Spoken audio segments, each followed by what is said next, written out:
All right, one of the things you'll notice here is this page says Roman, Egyptian, and Babylonian numerals. It doesn't say numbers. And I want to take a minute and just make a distinction between a number and a numeral, because we sort of treat those two words like they're the exact same thing, numbers, numerals, yeah. But really, they are a little bit different, and I want to make sure that you're comfortable with the difference between those two things. A number is really just an idea. It's a very abstract kind of thing. 10. We know what 10 is, and we can count 10 pencils or 10 rubber bands. We can count 10 things, but the idea of 10 is completely abstract. It's just 10. And we know what 10 is, but that's different from having 10 items. So a number is an abstract idea that tells us, that represents a quantity, a certain number of things. The word numeral is how we write that down. These are the symbol or symbols we use to actually write down that quantity. If I'm saying the concept of 10 is the number, then the numeral or collection of numerals, if you want to put it that way, that we write down would be 1 followed by a 0. A 1 in the tens place, a 0 in the ones place. This is how we represent the idea of 10. So a number is an idea. A numeral is the thing that we actually write down. And so today we're going to be looking at Roman, Egyptian, and Babylonian numerals because we're going to be writing them down. Let me know if you have any questions on that before we move on to our first number system. All right, Roman numerals. You may have seen these before. It's very common to see Roman numerals on a clock. And what we're going to use for Roman numerals is we'll have a 1 that looks like that. A 2 is just 2 of those. A 3 is just 3 of those. And then when we get to 4, we're not going to write 1, 2, 3, 4. We're going to do something different. Anybody know what 4 looks like as a Roman numeral?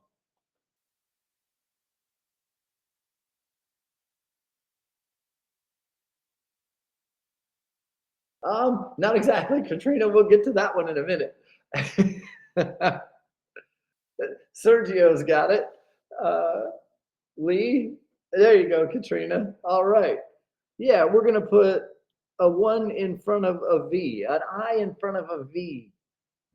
That's kind of interesting. That's what 4 would look like. We're going to talk more about the subtraction that goes on in the Roman numeral system in just a minute, but that's what 4 would look like. 5 is the V. And then the next symbol we get to is X, which is 10. And then L, that is 50. Then C for 100. We don't use these that often, but D would be 500. And then M we do see is 1,000. So those are sort of our basic symbols and how they work in the Roman numeral system. 1 is this symbol, 5 is this symbol, 10, 50, 100, 500, and 1,000. So those are the symbols that we use to represent those numbers. Now I want to talk a little bit about 4 right here. The Roman numeral system uses subtraction whenever we have a smaller number in front of a bigger number. Notice, here we have a 1 written in front of a 5. That's a small number in front of a bigger number. Whenever we see that, that lets us know that subtraction is happening, and it's going to be 1 taken away from 5. And that's how that becomes the number 4 for us. A couple of rules that go with subtraction in the Roman numeral system. I can only be written before V and X. What I mean by that is it's okay for us to write 1 in front of 5, which would, subtracting makes that 4. It's okay to put a 1 in front of a 10, meaning that's 1 taken away from 10, that's 9. What's not okay for us to do is I in front of C. That's not allowed. I haven't seen this written anywhere, but my suspicion is it's because of the place value positions. This 1 and this 5, those are both 1's place. 1's place, 10's place. 1's place, 100's place. It's too far away. There's too much of a gap between those. I don't know that that's necessarily anything I've ever seen written down. It's just speculation on my part. But the only thing you can put I before is V and X. Similarly, the only thing you're allowed to put X before are L and C. We can put X before L, we can put X before C, but we can't put X before M. We can't do that. X only goes before L or C. So there is a subtraction involved in this system, but there are limits to it. And then C can only go before D and M. And so we have subtraction, but we have restrictions to our subtraction. Something that sometimes comes up is students will ask, well, what if they wanted a number bigger than 1,000? What if they wanted to write, say, 5,000? And that's an excellent question. And the way that the Romans would write 5,000 is they would put that for 5 and then put a bar across the top. And that would indicate that it was 5,000. And so if we were to write numbers bigger than 1,000, we would put a bar across the top. We're going to keep our numbers using those symbols across the page in black there. But just so you know, yes, the Romans could write numbers bigger than 1,000, and a bar across the top is how they would do that. We wanted to do a little practice here, and we wanted to translate CXLVII into a Hindu Arabic numeral. So what we've been given right here is a Roman numeral. If we want to translate that into a Hindu Arabic numeral, I don't want you to be confused about that. Hindu Arabic, that's the system we use. All these right here, these are Hindu Arabic numerals. So if you're asked to convert something to Hindu Arabic numerals, you're putting it into the system that we use. So if we have CXLVII right there, the Roman system is, other than the little bit of rules we have here for subtraction, it's generally an additive system. You just add up the values that you have to get your numbers, except for the cases where you have these things happen where we need to subtract. Anybody want to take a shot at what this Roman numeral would be as a Hindu Arabic numeral? Okay, we've got 197, another 197.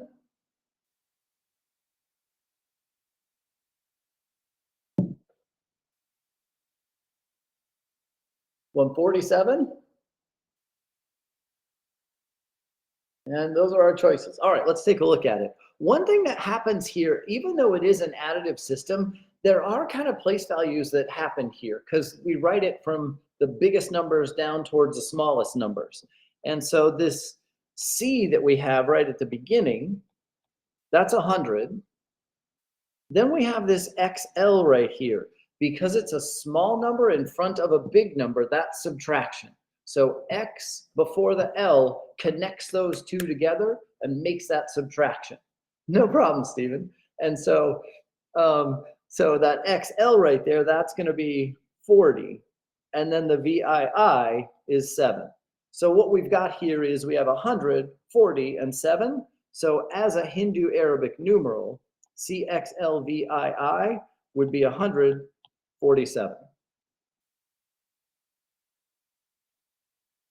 Let me know if you have any questions on that before I give you a chance to try one. And we're going to do a few of them for practice. I don't expect you to get this right away, but I do think this comes relatively quickly with practice. Just keep these things in mind over here, that the only places you're allowed to subtract are very specific. All right, let's try one. Oh, shoot, I just did that one. Let's try this one. MXCIV. I'll make a poll for this and let you try it.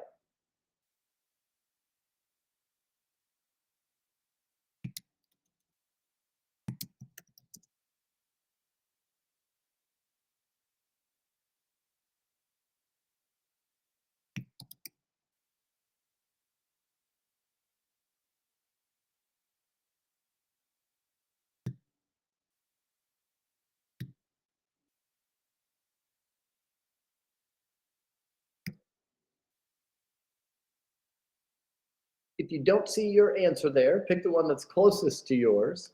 And if this is a little clumsy for you at first, that's totally normal. It might take a little while to get the hang of it probably with the Roman and the Babylonian. The Egyptian, you'll probably have no trouble with at all.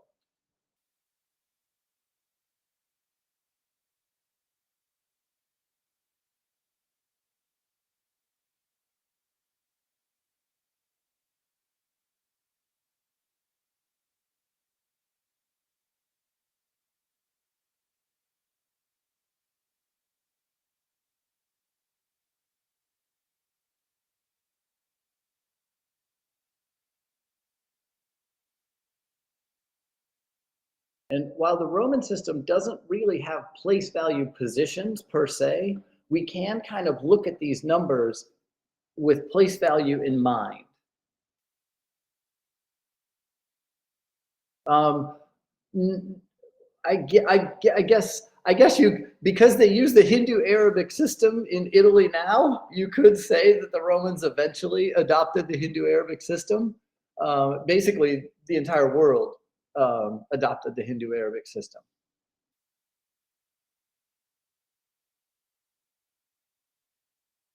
Let's go another 25 seconds on this, and then we'll talk through it together.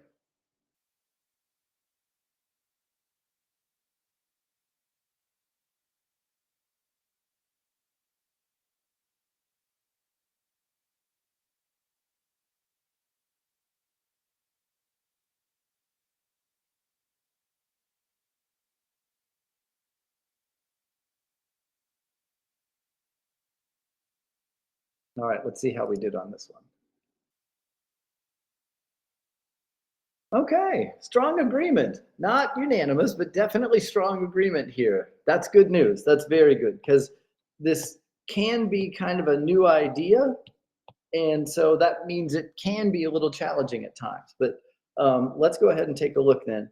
So as I look at this number I have, MXCIV, what I notice right away is I have an X in front of a C. X in front of C. So that's subtraction right there. X in front of C, that's subtraction. That's 10 take away from 100. And then I also notice that I have this 1 in front of a 5. So there's subtraction there. That's going to be 4. And so let's see then, as I break this down piece by piece, and some of you might not need to break it down piece by piece. Some of you might be really good at just reading right through there. But if it helps to break it down piece by piece, I have this M that's 1,000. Then I have this XC. Well, that is 10 taken away from 100. So that's 90. And then I have IV, which is 1 taken away from 5. So that's 4. And then I put all those together and I have 1,094. So as a Hindu-Arabic numeral, this would be 1,094. That's how a Roman would write 1,094. Let me know if you have questions on these. If talking through it clears it up, that's great. But if there's something that you want to ask about, these are good what if type questions, kind of like our Venn diagrams were. But what if is a great thing to ask about in these. Okay, let's try going the other direction.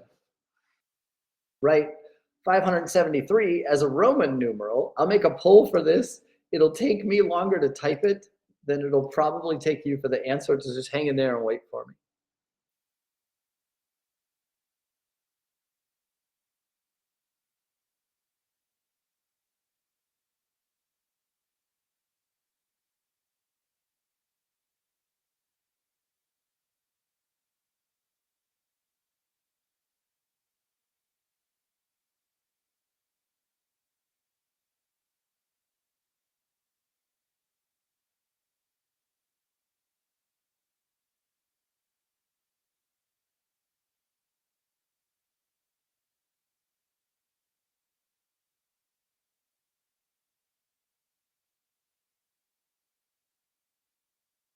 Okay. Hopefully, I don't have a typo anywhere in there, and you can find 573 as a Roman numeral.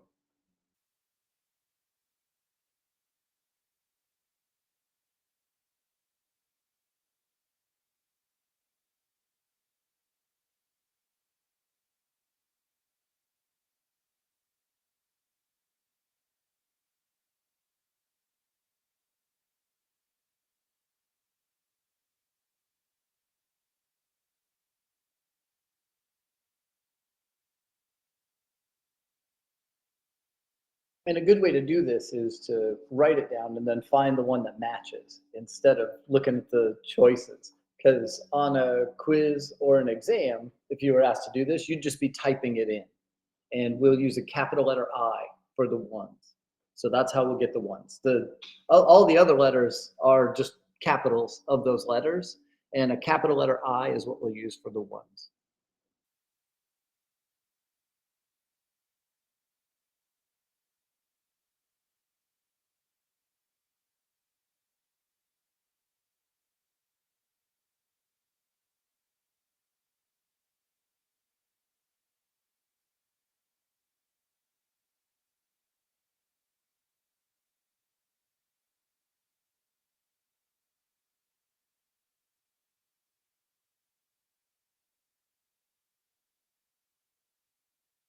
We'll go another 20 seconds and then do this one together.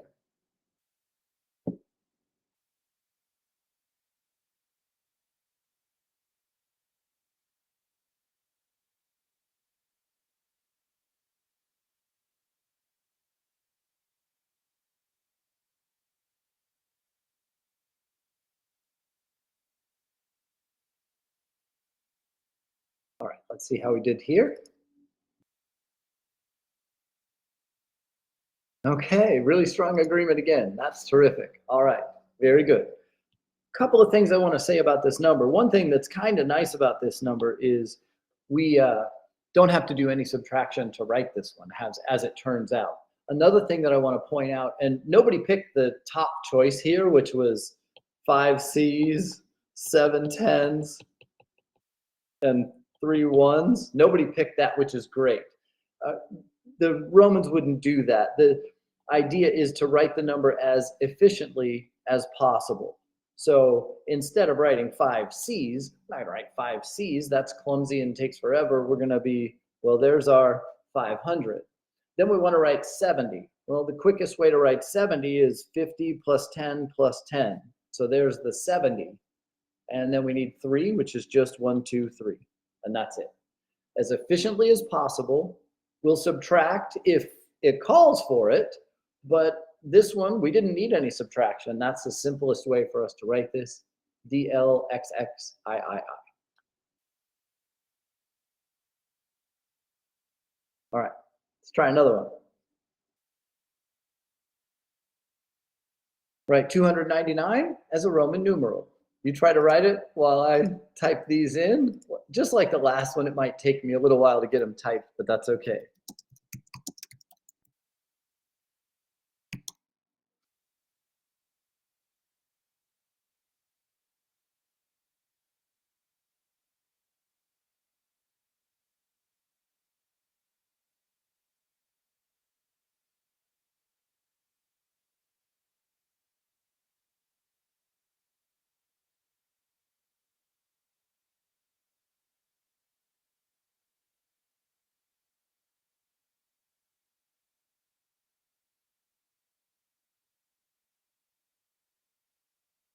I will say that I think this one is pretty challenging. So we'll see how you do on this one. If this one's hard, I get it. This one is a little bit more, it's certainly more challenging than 573 was.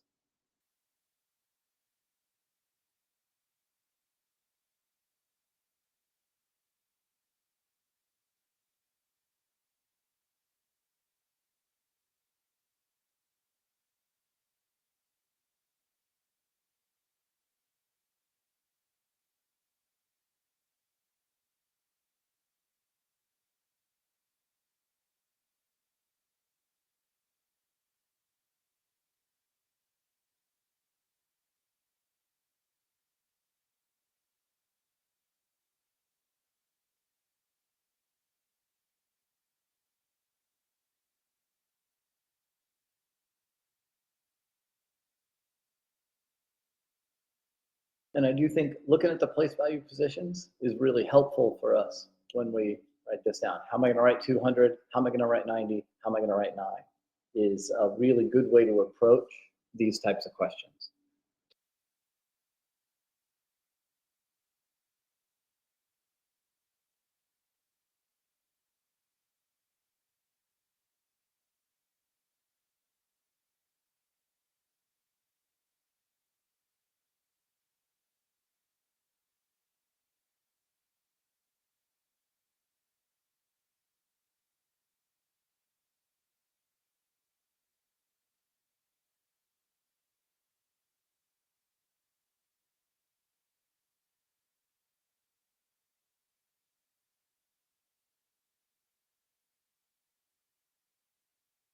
We'll go another 20 seconds and then talk about this one together.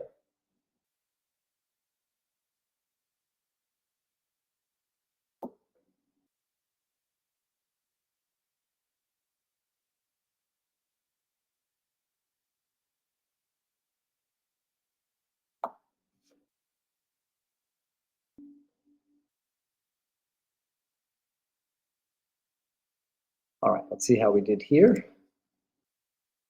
Okay, again, really strong agreement, not unanimous. We're spread across all of them on this one. So we're going to talk through some ideas here when we talk about 299 and make sure we get this clarified.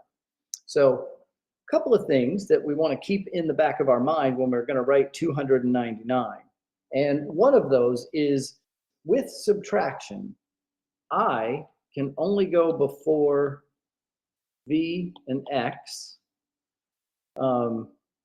X can only go before L and C, and C can only go before D or M. So we'll keep that in mind as far as our subtraction is concerned. What that does here is, one way to look at this is to go, well, 200 and there's my, or wait, 200 and then 1 short of 100 would be 299. The problem there is that this is not allowed. The I before the C is not allowed. So we can't do that one. Another thing that kind of came up when we talked about the number 4 at the beginning is 4 is not going to be written that way. Instead of 4, we're going to use subtraction to write it this way. And that's going to be true in any number where there's going to be 4 things. Like, let's just think the number 90 for a minute. If I wanted to have 90, my first instinct might go, well, I could go 50, 60, 70, 80, 90. But then I have 4 of those X's. And I think what happens is the reason that we're not going to write 4 is because it kind of blurs together and it's hard to look at. Rather than writing 4 of a symbol, we would do 4 this way. And then if we have the number 90, instead of 4 of these, well, wait a minute, probably a more efficient way I could write 90 where I don't have to write 4 of a symbol because I'm not going to write 4 of a symbol. So to write 90, we would do 10 taken away from 100. And now we don't have 4 of a symbol written down. So what the subtraction does in this system is allows us never to write 4 of the same symbol in a row. Now let's go to 299. 200, well, that's okay. We got that. We got the CC at the beginning. Then 90, which I could do is 9 X's. Nah, that's no good. We're not going to have 9 in a row. I could do a L and 4 X's. No, we're not going to have 4 in a row. So the best, most efficient way for me to write 90 is 10 taken away from 100. And that's legal because X can go before C. And then finally, the 9. Well, again, I could do 9 ones. No, not doing that. I could do a 5 and 4 ones, but no, we're not going to have 4 of the same symbol. The most efficient way I could write 9 is 1 taken away from 10. And that's legal to do. And that's our subtraction. And there's 299. CCX, CIX would be 299. For the most part, those Roman numeral questions went great. And even the mistakes that were made gave us a chance to sort of talk about some ideas that we want to make sure we keep our subtraction rules in mind, and we're not going to have 4 of the same symbol, because if we're writing 4 of the same symbol, then we're able to use subtraction to write it more efficiently. Let me know if you have any questions about our discussion of Roman numerals. Basically, going back and forth is what we're going to do. We're going to go from Hindu Arabic to Roman, from Roman to Hindu Arabic. Okay.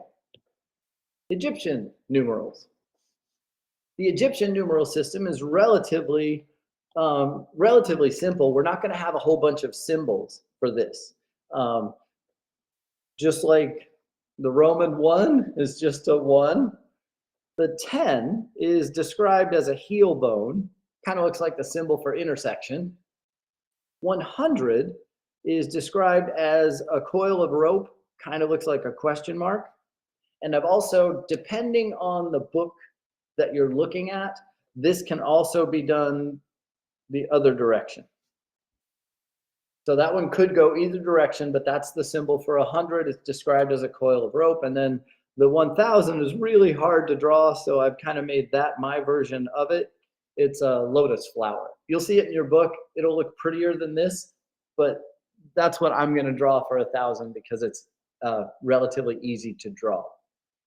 So those are our symbols in the Egyptian numeral system for 1, 10, 100, and 1000. And when I say at the top of the page there that the Egyptian numeral system is an additive system, what that means is you just add up whatever symbols you write down. What I mean, let me give you an example of that, is let's say we wanted to write the number 314. We would do 3 100s, a 10, and 4 ones. That's how we write 314. There's no subtraction in this system. It's strictly an additive system where we add them up. Technically, when we find Egyptian writings, they would group things in threes. So 314 technically would be, you'd have your 300, you'd have your 1, and then you'd have 1, 2, 3, 4 written that way. It's easier to see those groups if 3 is as many as there were. And just to sort of illustrate that further, let's say we had the number 572, for example. There'd be 500s, so you'd put 3 and then 2 underneath it. You'd have 7 of these, and then 2 ones.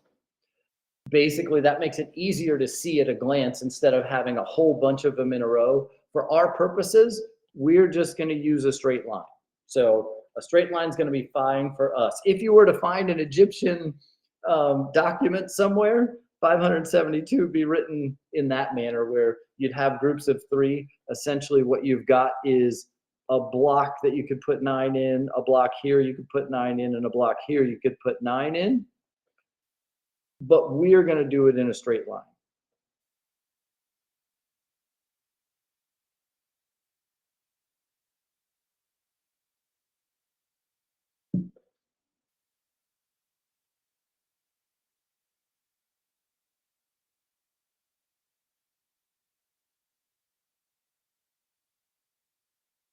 In the Egyptian system, relatively straightforward. Those are our symbols, and however many you need, you write those down.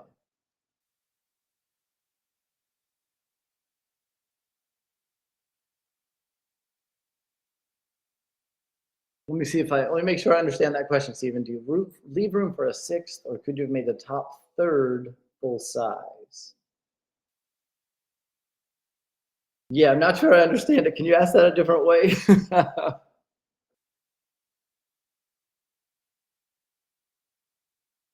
Essentially, what the Egyptians would do would be you would have room for 9 over here. And if you were going to put 9 in there, it'd be 3 rows of 3. If you were only going to have 7, you would center the one at the bottom. If you were only going to have 6, then you make them big enough to fill up the same space, but you only have 6. And then if you were going to have 5, you'd center those underneath the 2 on the top. And if you were going to only have 3, you just make them big enough to fill up that space.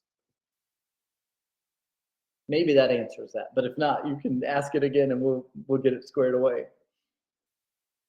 Oh, perfect. Awesome. Very good. Very good. And again, for our purposes in this class, we're just going to do a straight line. I just kind of wanted to share with you, kind of stack like a pyramid, except it would be bigger on the top and smaller on the bottom, because you'd start with the top and then finish with the one at the bottom. And the idea behind the reason they wrote it that way is because here we have 7.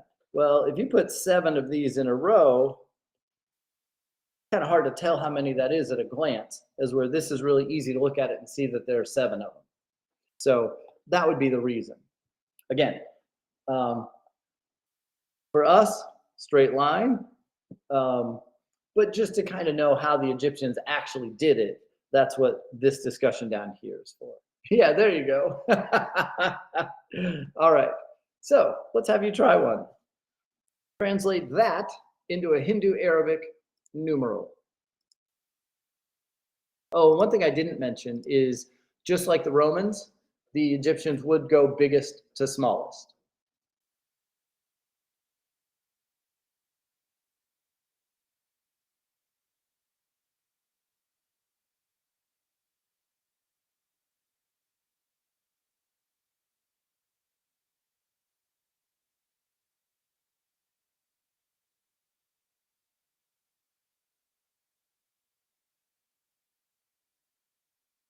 So we've been given an Egyptian numeral. What would it be as a, what is the value of that written as a Hindu-Arabic numeral?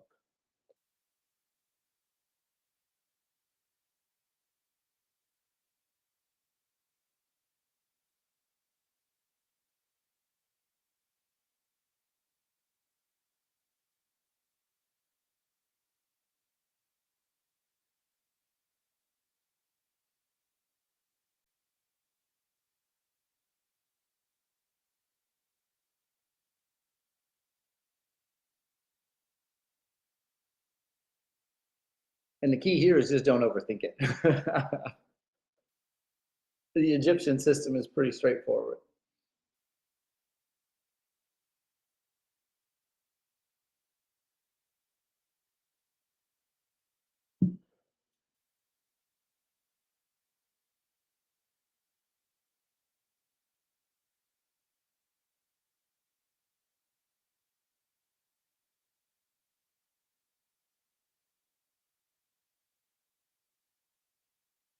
We'll go in 15 more seconds and then talk about it.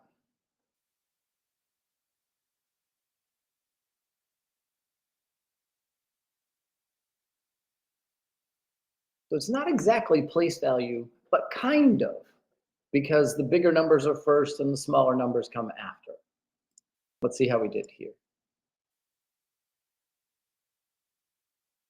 Okay, not unanimous, but really close to it. That's good. That's very good. And essentially, all we're doing here is identifying how many of each symbol we have and what each symbol means. And once we can see that we have 2,000s, we have 400s, we have 2 10s, and we have 5 1s. There's kind of a base 10 element here because our symbols are 1s, 10s, 100s, thousands.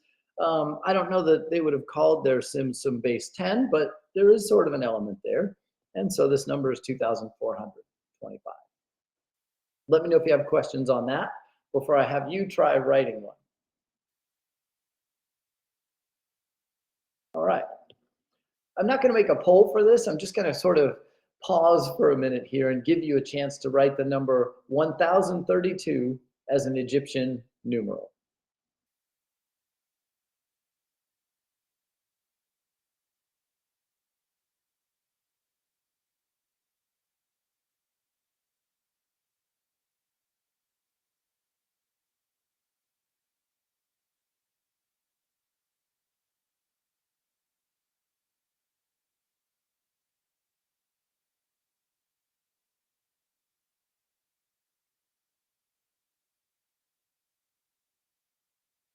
All right, so we just have to make sure we use the right symbols. We need 1,000. That's going to look like this.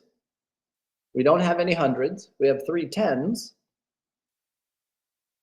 and then 2 ones. And so there's 1,032. Let me know if you have any questions on that, and let me know if you have any questions on anything Roman or anything Egyptian. We have one more number system to go. Okay. Babylonian numerals. This is the most interesting one that we'll discuss today. Part of the reason that the Babylonian system is interesting is because it's base 60. Well, I need to keep in mind what base 60 means.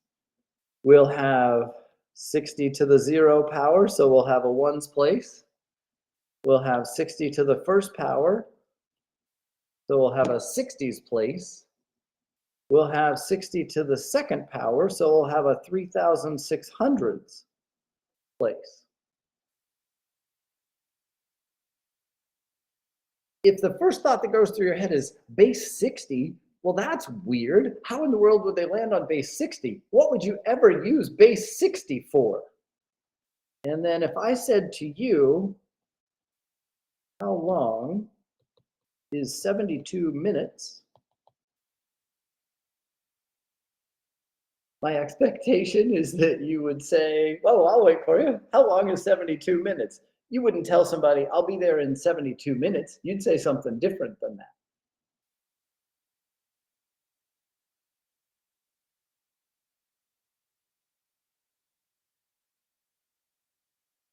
So if I said, how long is 72 minutes? I'll be there in 72 minutes. Nobody would say that. You would say, I'll be there in 1 hour and 12 minutes.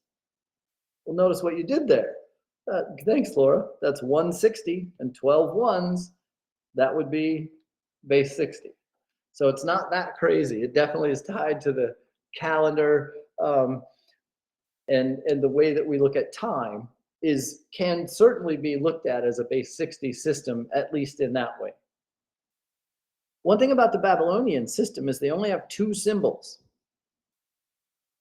A triangle like this, that is a 1, and then a triangle pointing the other direction, that is a 10. That's it. And it's because the Babylonians didn't have paper like the Egyptians did. So they couldn't draw symbols. Instead, what they were doing is they were taking a reed and pressing it into clay.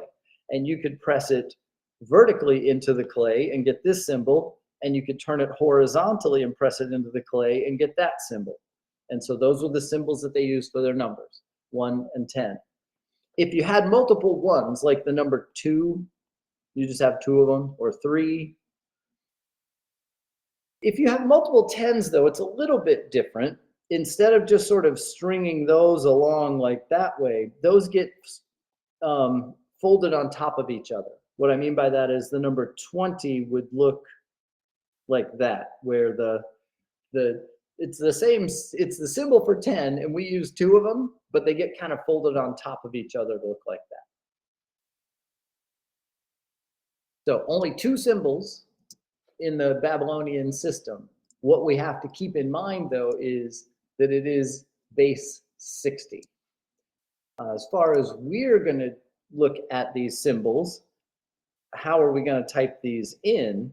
The symbol for 10, we're going to use a less than symbol to type that in. And the symbol for 1, we'll just use a capital letter I.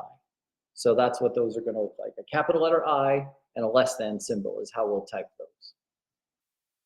Let me know if you have questions on the idea that these are the only symbols we have, and how we're going to type those is by using a capital letter I and a less than symbol. All right, let's have you try one. Translate that number that is a Babylonian numeral to a Hindu Arabic numeral. I'll make a poll for this.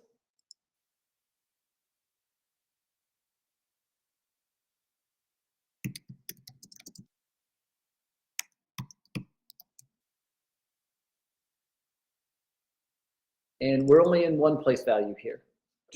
I'll just sort of tell you that since we haven't talked about multiple place values yet.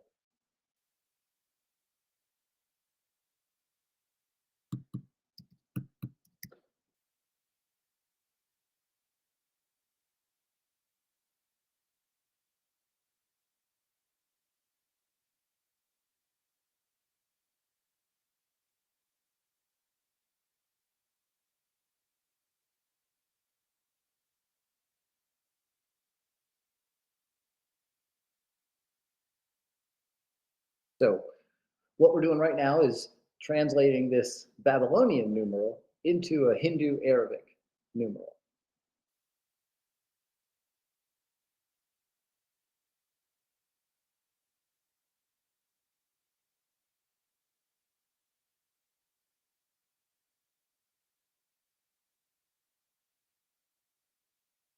I will give you a heads up that if you're asked to type a Babylonian numeral into Canvas and you use less than symbols and capital letter I's, sometimes it doesn't recognize it. And if you have the right thing and Canvas doesn't give you credit, you just send me an email and I'll make sure and fix it up if your answer is correct. We'll go another 15 seconds and then talk through this one.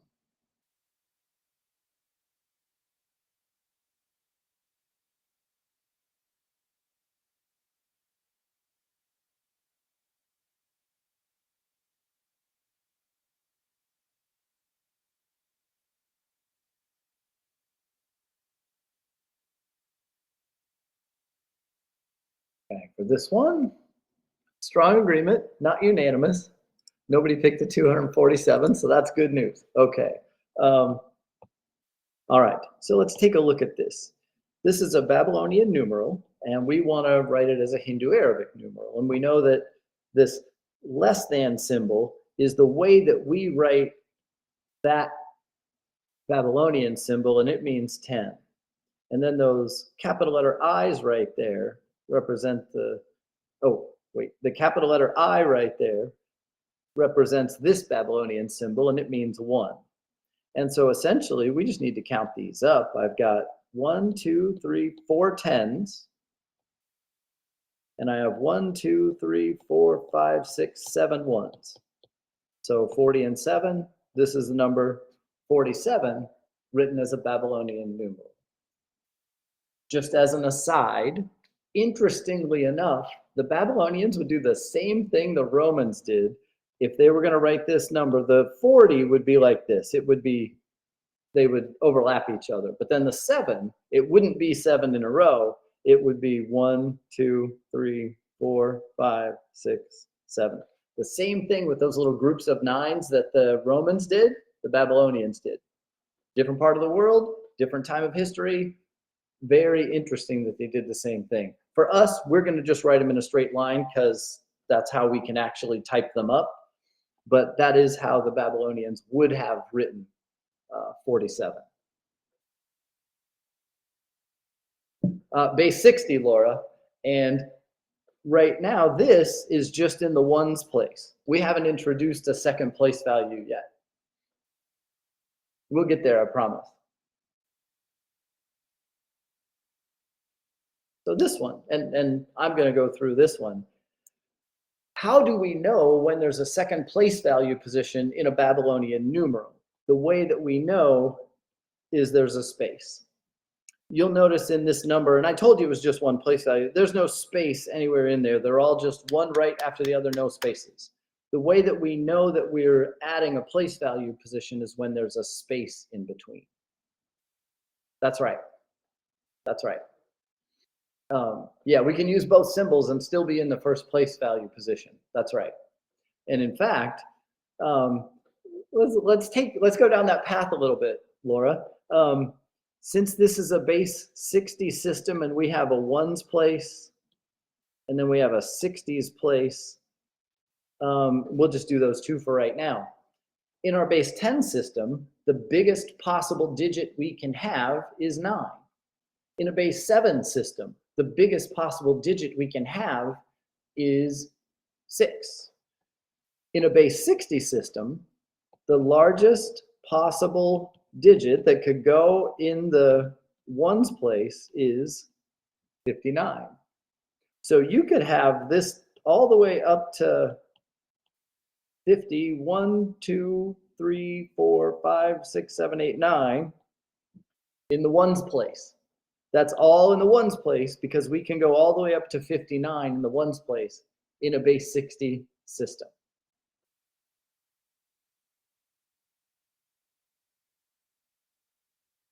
And essentially that's just consistent with every other system we've worked with. Perfect, Laura, that's awesome. All right, so now let's take a look at what we have here. This space in between lets me know that this is my ones place and this is my 60s place. So when I look at the number that I have here, essentially what we're doing is what we did on Monday, where we're taking a base 60 number and converting it to base 10. That's what we're doing. Because what I see here is I have two 60s, and I have, let's see, that's 10, 20, 1, 2, 3, 23 ones. So we have two 60s and 23 ones. We're taking this base 60 number and converting it to base 10. The one thing thrown in that's new is they're Babylonian numerals. So we have to make sure we know how to read this before we can do that translating. But 2 times 60 would be 120. 23 times 1 is 23. So that's the number 143. So this Babylonian numeral with the space in there, that Babylonian numeral is 143. And the reason it's 143, just to sort of make sure we're all comfortable, is there are two 60s and 23 ones.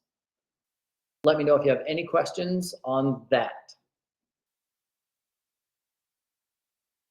One question that does come up sometimes, I'll see if I can get ahead of you a little on this one, is what happens if you saw a Babylonian numeral and it was just this?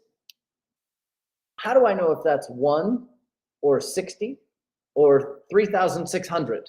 Because I don't know what the place values are because they don't have a 0. The Mayan number system has a 0 in it. They were the first ones to use a 0. But the Babylonians didn't have a 0. So if you saw this, it's a 1, but you don't know what place value position it's in because they don't have a 0 as a placeholder. You would just have to know by context. If it was how many kids you had, it's probably 1. If it was how many sheep you had, it could be 1, maybe it's 60. If it was how many people live in the village, maybe it's 3,600, but you just have to know by context for that. Okay, let's try one. Translate that to a Hindu Arabic numeral. I'll make a poll for this one.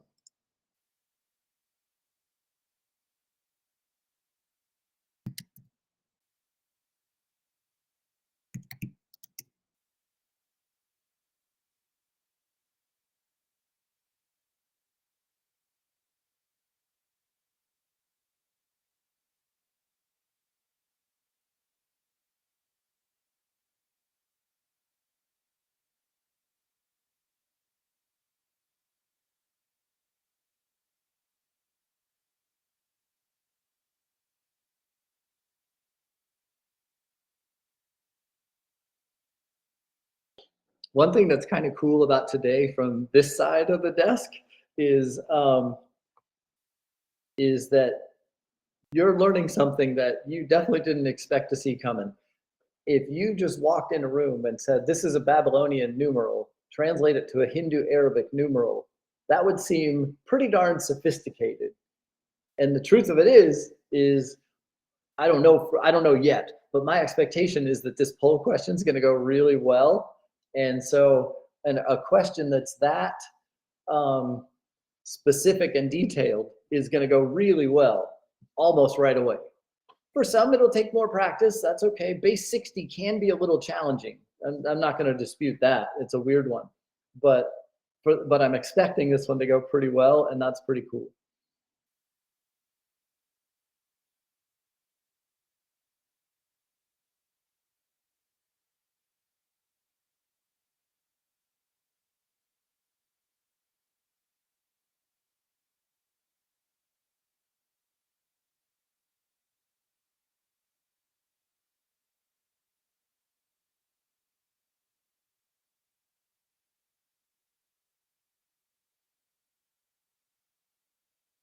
We'll go another 20 seconds on this one and then do it together.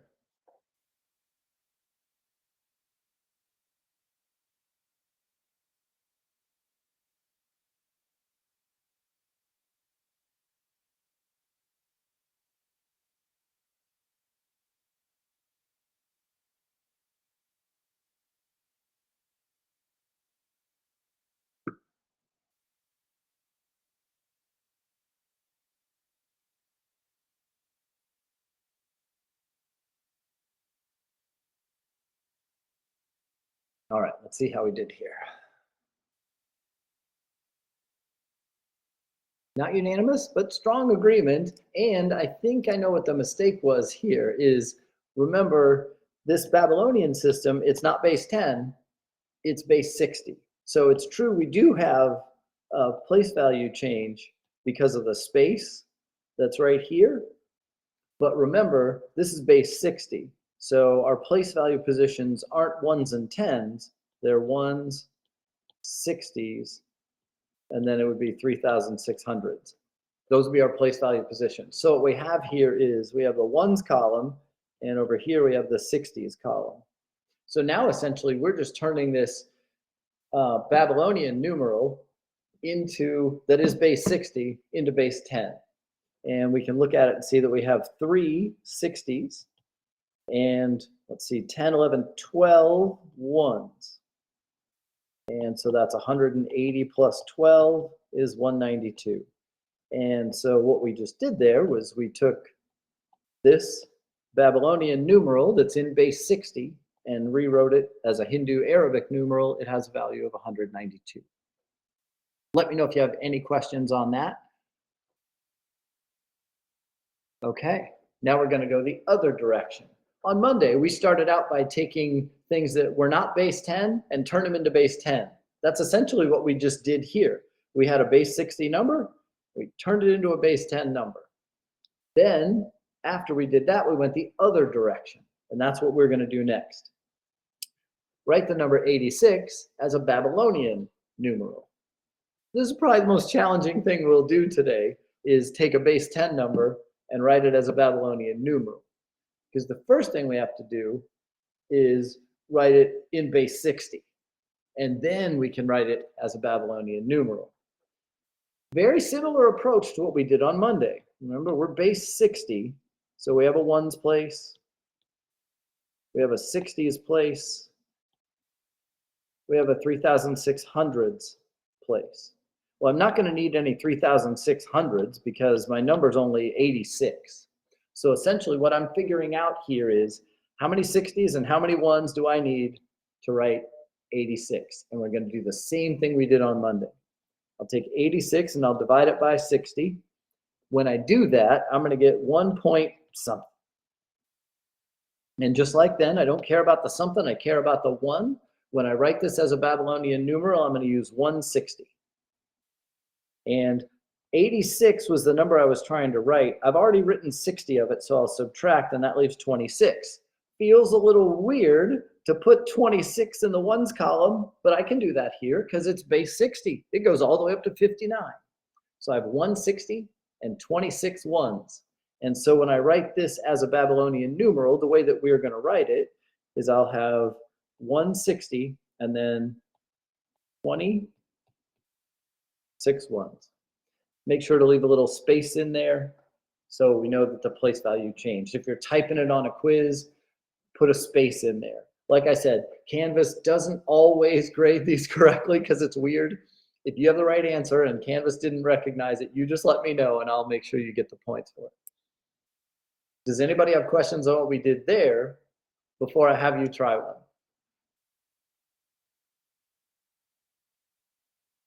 Okay, here goes. I think it's the most challenging thing you'll see today. Write 912 as a Babylonian numeral. I'll make a poll for this and I'll be patient and give you some time on this one.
This one's kind of hard to type, and it might be a little bit hard to look at. Oh no, you can see the spaces in there. Good. Wasn't sure how the spaces were gonna play out, but you can see the spaces in there.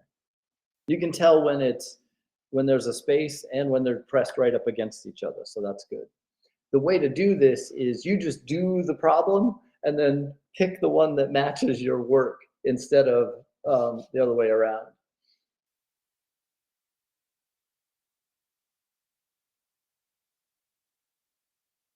And it's possible, this is hard to look at the answers, so it's possible you had the right work here and didn't pick the right answer just because they're hard to look at. That won't be the case on a quiz or an exam question. I would just have you type it in rather than trying to identify which one was which.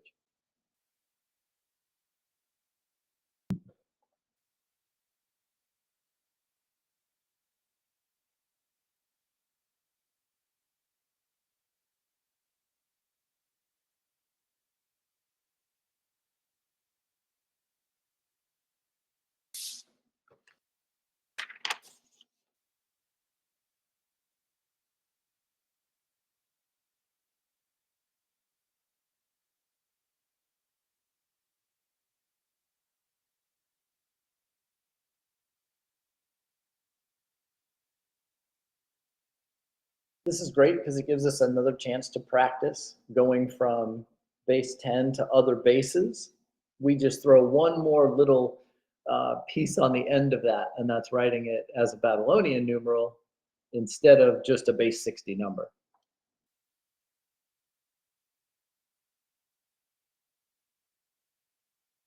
A base 60 number written in Hindu Arabic would look really weird to us because like the last one would have had, forget what it was, 26 in the ones place. That would just feels very strange. So using Babylonian to work in base 60 is a better way to go.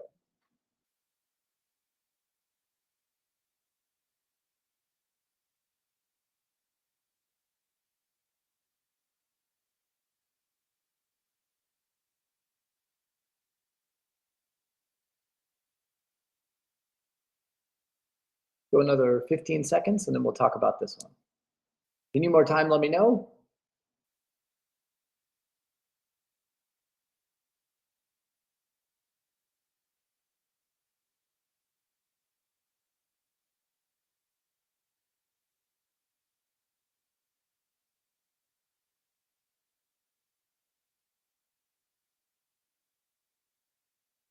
All right, let's see how we did on this one.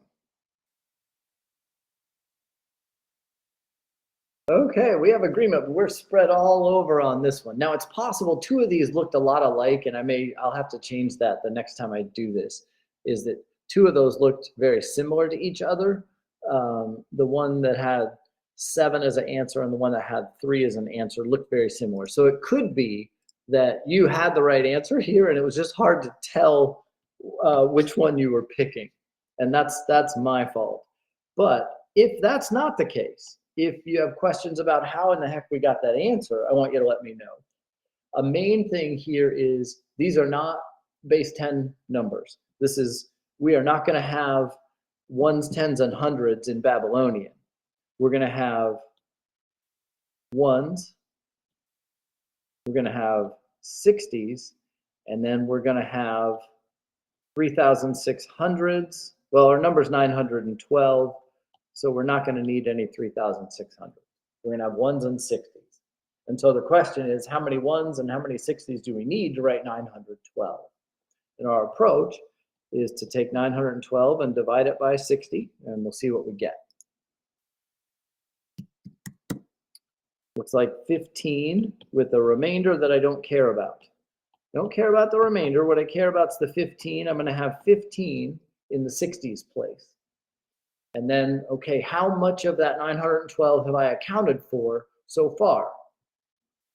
Well, I had 912 and I take away, I don't know how much, but it's 15 times 60. That's what I've done so far. So I have 912 and I'll take away whatever 15 times 60 is. That's 900. So that leaves me 12. There's only one place value left, so 12 ones. So what I'm saying here is that 15 60s and 12 ones has the same value as 912. So I've converted it to base 60. Now I just need to write it as a Babylonian numeral. The 15 60s will look like this, and then a space, and the 12 ones will look like that. Those two that look similar, I apologize. If you actually meant 15, 10, and then 2 ones, what that would be, just to make sure, in case you picked it because you thought that was the way to go here, this would mean 2 ones, 160, and 15 3600s. So that would be no good. We only want 1 space in there, not 2 spaces, because we only want to use 2 place value positions. We only want to use the 1s and the 60s. That's it. No more spaces. Everything else has to be smashed together. I apologize for making 2 that looked so similar to each other. That one was a little bit challenging. Does anybody have questions you want to ask? Is there anything in there that is unclear that you want to talk about?